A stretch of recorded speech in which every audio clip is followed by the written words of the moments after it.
Selamat datang di HP Institute. Waktu kecil atau saat ini kalian sering menerbangkan pesawat kertas. Bagaimana pesawat itu bisa terbang? Kita akan jelaskan dengan sains dan tentunya menarik buat kalian. Asik juga jadi Aladin. Bisa lihat kanan, lihat kiri, lihat bawah, pemandangannya bagus. Pesawat siapa ini?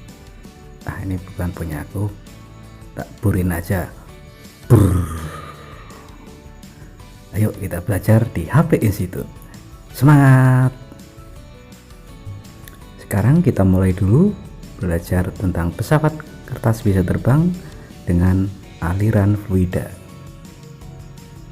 yaitu fluida dinamis, bukan fluida statis ya. Beda, fluida dinamis dan statis beda. Fluida siapa, Pak? Fluida ya zat yang dapat mengalir dan berubah bentuk.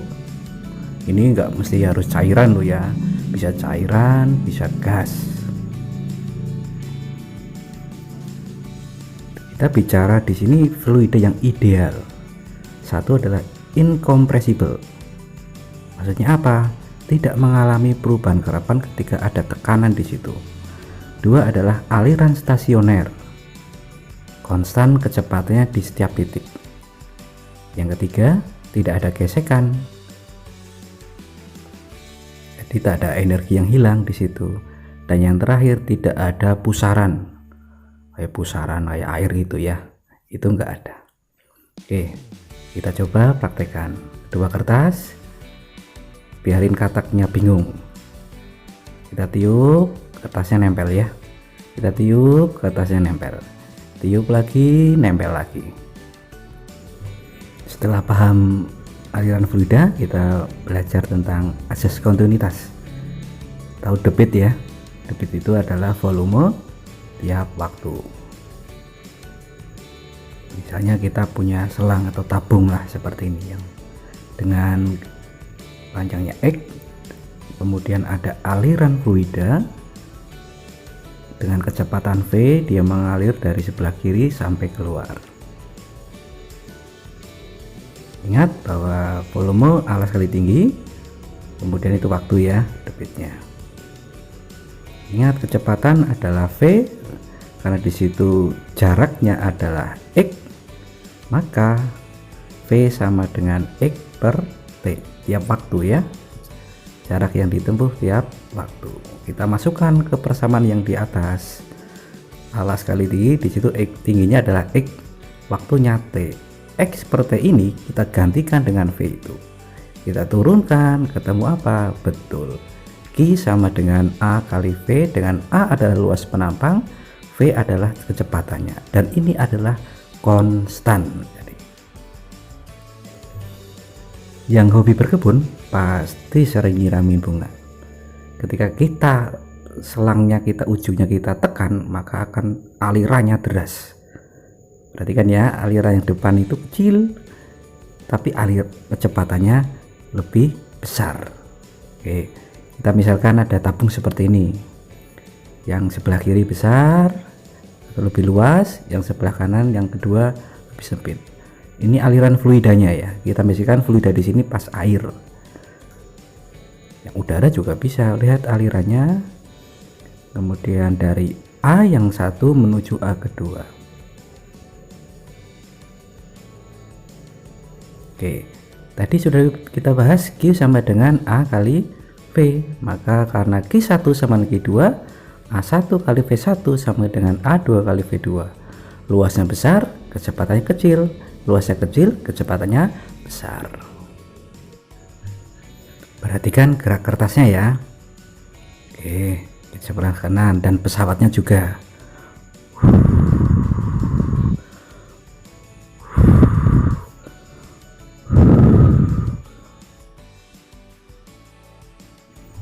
Simulasi dengan tiup kertas adalah pengantar untuk hukum Bernoulli.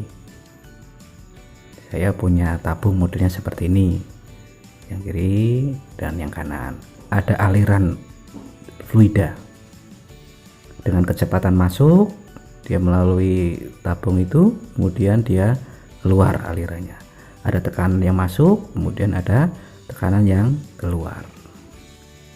Ini V masuk lebih kecil daripada V keluar. Kecepatan yang masuk lebih kecil ya, karena tadi asas kontinuitas. Ingat, energi kinetik EK setengah mv kuadrat.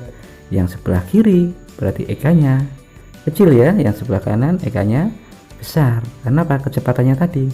Kalau kita lihat tingginya, tinggi sebelah kiri lebih pendek, yang sebelah kanan lebih besar. Ada energi potensial di situ, MGH.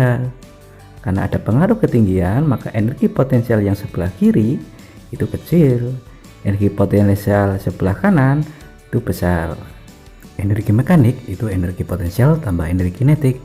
Energi mekanik sebelah kiri kecil, energi mekanik sebelah kanan besar. Karena ada perubahan energi, ini karena apa? Usaha, yaitu karena tekanan.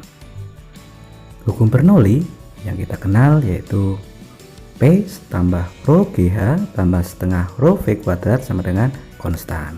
P di sini adalah tekanan. Tekanan itu karena apa? Hasil usahanya.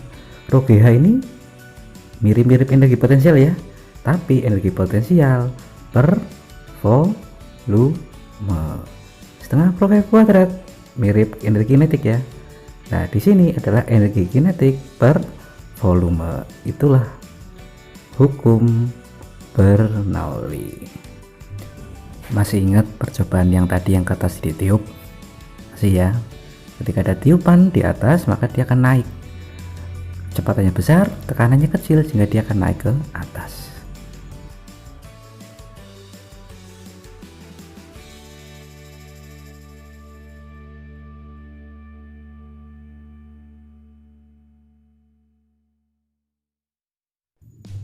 Sekarang kita hubungkan dengan pesawat kertas ya. Ada 4 gaya, yaitu gaya angkat yang ke atas, gaya berat yang ke bawah, ada gaya dorong yang ke depan, dan ada gaya hambat yang ke belakang. Ini mirip-mirip dengan pesawat terbang yang kita lihat. Yang pernah naik pesawat terbang tentu paham. Ada lift, gravity, thrust, and drag. 4 gaya pada pesawat kertas.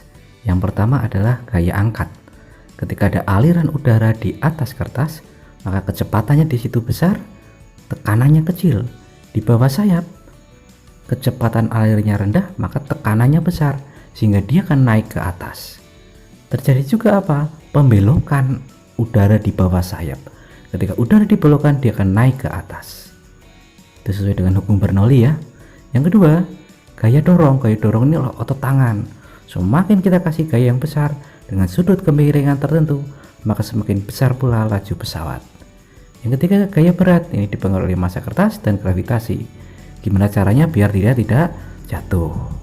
Udara bergerak dari segala arah, kerapatan udara dan model aerodinamisnya sangat berpengaruh.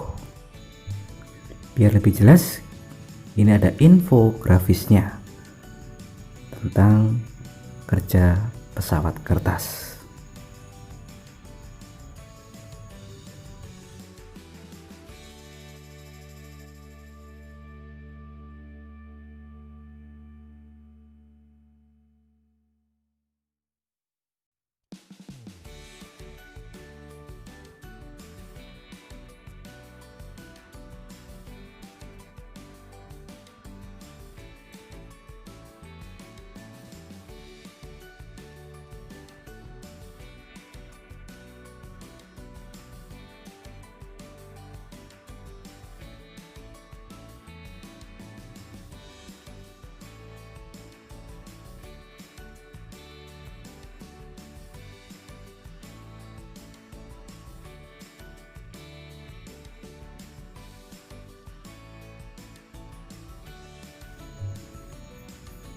Perhatikan aliran udara pada kertas atau pesawat. Ketika pesawat terkena oleh aliran fluida, maka akan terjadi seperti itu. Bagaimana uraian matematis gaya angkat pesawat? Kita akan jelaskan melalui perumusan berikut. Ini hukum Bernoulli ya tadi ya. P sama tambah setengah rho V kuadrat tambah 2 rho GH konstan. Diturunkan ke bawah, P2 kurang P1, maka F2 kurang F1 sampai dengan gaya angkat pesawat. disebut gaya angkat pesawat. Makin besar kecepatan pesawat, maka makin besar kecepatan udara, sehingga gaya angkatnya semakin besar. 4 gaya yang bekerja tadi, gaya dorong, kemudian gaya angkat, gaya berat, kemudian gaya hambatan, dan ada pembelokan udara berpengaruh terhadap jalannya pesawat kertas. Selain itu, ada aliran udara di sekitar atas kertas, kemudian ada di sayapnya, dan bentuk aerodinamis memberikan pengaruh berarti pada terbangnya pesawat kertas terbang. Terima kasih sudah subscribe, like, dan komen. Tetap belajar dan semangat terbang.